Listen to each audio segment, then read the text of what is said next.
आज वर्ल्ड में सभी को पता होगा रैट रेस क्या है। तुम्हें भी पता होगा और तुम जानते भी हो कि रैट रेस में फंसना अपनी जिंदगी कुर्बान कर देना। बट क्या तुम अपने आप को 100% श्योरिटी के साथ कह सकते हो कि तुम रैट रेस में नहीं फंसे हो? कुछ चेंजेस नोटिस करते हो?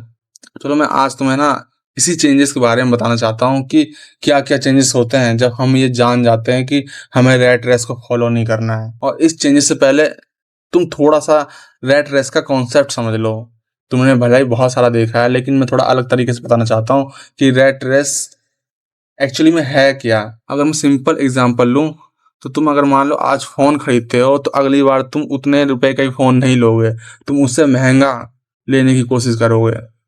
कोई इंसान कार खरीदता है तो वो अगली बार वही कार लेने की कोशिश नहीं करेगा, वो उससे महंगा कार खरीदने की कोशिश करेगा। किसी इंसान ने अपना काम कंप्लीट किया या फिर उसे जॉब में प्रमोशन मिला तो अगली बार वो और चाहेगा कि मुझे इससे बड़ा प्रमोशन चाहिए।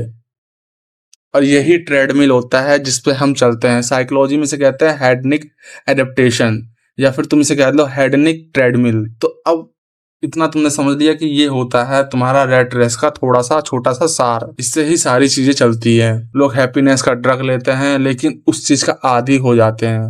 अब देखो मैं तुम्हें बताता हूँ कि अगर तुम समझते हो अपने आप को कि मैं अलग हूँ उन लोगों से, टॉप 1% में आता हूँ और मेरी सोच ऐसी एग्जिस्ट नहीं करती है, तो पहले बात तो तुम्हारे अंदर कंपैरिजन की भूख मिट गई होगी। तुम अपने आप में अगर ये नोटिस कर लेते हो ना कि भैया मैं कंपैरिजन नहीं करता हूँ किसी से, मुझे बस वही चाहिए जो मैं चाहता हूँ, तो सोचना कि हाँ तुम रैट रेस को फॉलो नहीं कर रहे हो। क्योंकि बहुत लोग दूसरों की स्पीड से अपनी वैल्यू मेजर करना छोड़ देते हैं। इसके बाद जो सबसे मेजर चेंजेस आता है, जो कि मेरे को लगता है सब चीज इसी के कारण स्टार्ट होता है, पैसा।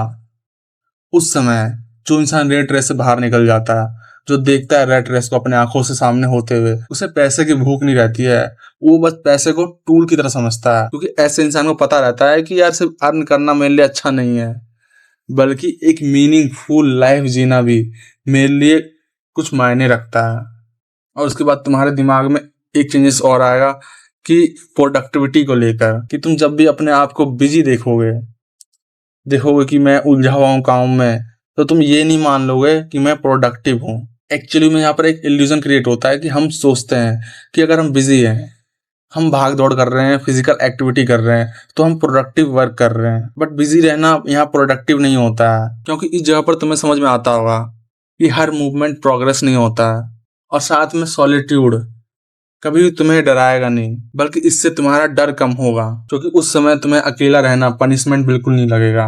ना तो अभी लग रहा होगा अगर तुम रैट रेस को समझते हो, बल्कि तुम्हें ये लग रहा होगा कि ये मेरा अकेलापन मुझे क्लैरिटी देता है, दुनिया को एक अलग नज़रिए से देखने में मेरी हेल्प कराता है।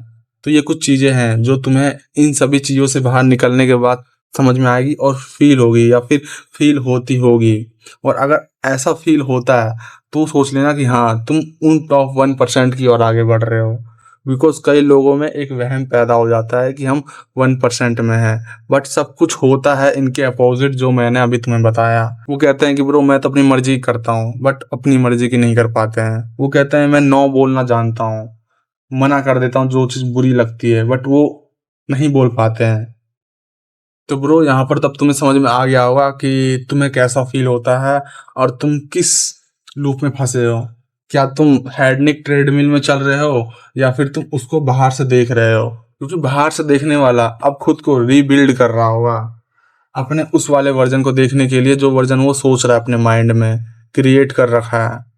और अंदर में रहने वाला इंसान अपने आप से खाली बड़ी बातें कर रहा होगा, बट फॉलो उन्हीं रूल को कर रहा होगा जो रूल दुनिया ने बनाई है।